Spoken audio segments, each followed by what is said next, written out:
السلام علیکم ورحمۃ اللہ وبرکاتہ۔ ناظرین کرام، جو ہم روحانی سفر طے کرا رہے ہیں یا کر رہے ہیں، میرے ہم سفر ساتھیوں، ہمیں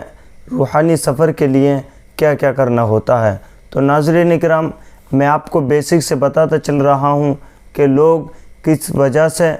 روحانی عملیات میں ناکام ہو جاتے ہیں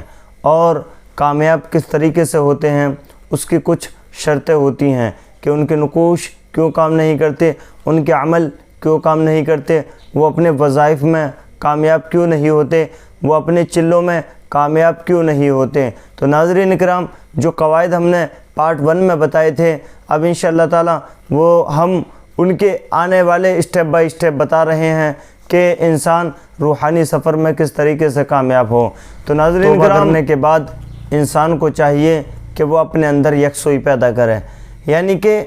اپنے اندر یکسوئی کا مطلب یہ ہے اپنے اندر ایک ایسا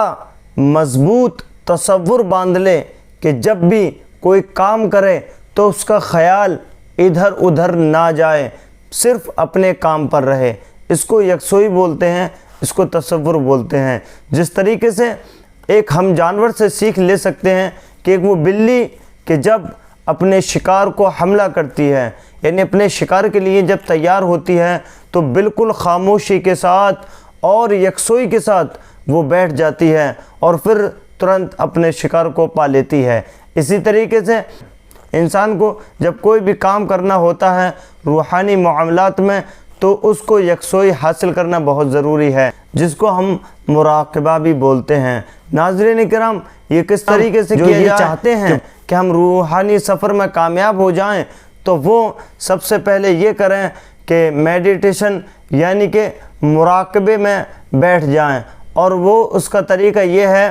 کہ وہ جس طریقے سے بھی ہو سکے آلتی پالتی مار کر سکون کے ساتھ ایک خاموش مقام میں چلے جائیں کہ جہاں پر سکون ہی سکون ہو، چاہے وہ ان کا کمرہ ہو یا پھر وہ کمرے کے باہر ہو۔ ناظرین کرام، جب انسان آلتی پالتی مار کر بیٹھ جائے، اس کے بعد اپنی کمر کو بالکل سیدھا کر لے یوں، اور دوسری بات یہ کہ اپنے چہرے کو بھی بالکل لیول سیدھے رکھے، اور تیسری بات یہ ہے کہ جب انسان تصور کرے تو سب سے پہلے اللہ رب العزت کا نور نبی کریم صلی اللہ علیہ وسلم کے دل میں منتقل ہو رہا ہے، یعنی ان کے قلب میں منتقل ہو رہا ہے، اور وہاں سے نور نکل کر میرے پیر و مرشد شیخ کے قلب میں منتقل ہو رہا ہے، اور پھر وہاں سے وہ نور نکل کر میرے دل میں منتقل ہو رہا ہے۔ ناظرین کرام، یہ تو رہے گا اس کا تصور، اور اس تصور کے ساتھ جب وہ بیٹھے گا اور اس کا وقت یہ رہے گا کہ 3 سے 5 منٹ یا 10 منٹ تک وہ یہ عمل کرے گا، یعنی کہ وہ یہ مراقبہ کرے گا کسی بھی ٹائم میں اپنے کہ جو بھی سکون کا ماحول ہو اس وقت میں اس کو کر سکتا ہے۔ اس کا کوئی وقت خاص مقرر نہیں ہے، لیکن بزرگان دین فرماتے ہیں کہ بعد عشاء سے لے کر